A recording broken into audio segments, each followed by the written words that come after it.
Tariffs यानी वो taxes जो दूसरे ममालिक से इंपोर्ट किए जाने वाले प्रोडक्ट्स पर लगाए जाते हैं, यानी जो कंपनीज बैरून मुल्क से अशिया इंपोर्ट करती हैं वो हुकूमत को टैक्स देती हैं। सदर ट्रंप कहते हैं कि टैरिफ्स से अमेरिका की मैन्युफैक्चरिंग सनत बढ़ेगी, नई नौकरियां क्रिएट होंगी और टैक्स रेवेन्यू और इकोनॉमी में इजाफा होगा। अगर दो ममालिक के दरमियान मुआशी तनाज़ात शुरू हो जाएं तो उसे तिजारती जंग कहते हैं। ये उस वक्त शुरू हो सकती है जब एक मुल्क दूसरे की ऐसी तिजारती सरगर्मियों के खिलाफ जवाबी इक़दामात करे जिन्हें वो गैर मुनसिफाना समझता है। ऐसे इक़दामात में दूसरे मुल्क से आने वाली अशिया पर टैरिफ या ड्यूटी लगाना शामिल है।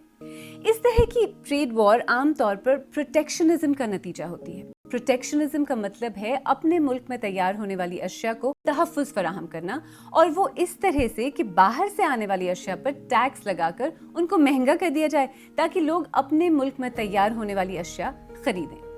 मसलन अगर आप पाकिस्तान में पेंसिल खरीदने जाएं तो अमूमन बाजार में दो तरह की पेंसिलें दस्तयाब होंगी, एक पाकिस्तान में बनी हुई और दूसरी चीन से इंपोर्ट की गई। पाकिस्तानी पेंसिल चीनी पेंसिल से महंगी होगी, इसलिए इम्कान यही है कि आप सस्ती यानी चीनी पेंसिल खरीदें। अब अगर पाकिस्तान की हुकूमत चीनी पेंसिल पर इंपोर्ट ड्यूटी या टैरिफ लगा दे तो चीनी पेंसिल भी महंगी हो जाएगी और पाकिस्तानी पेंसिल की कीमत चीनी पेंसिल से कम या बराबर हो जाएगी, जिस वजह से मुमकिन है कि आप पाकिस्तानी पेंसिल खरीद लें। बस सदर ट्रंप अमेरिका में तैयार होने वाली अशिया को इसी तरह बचाना चाहते हैं।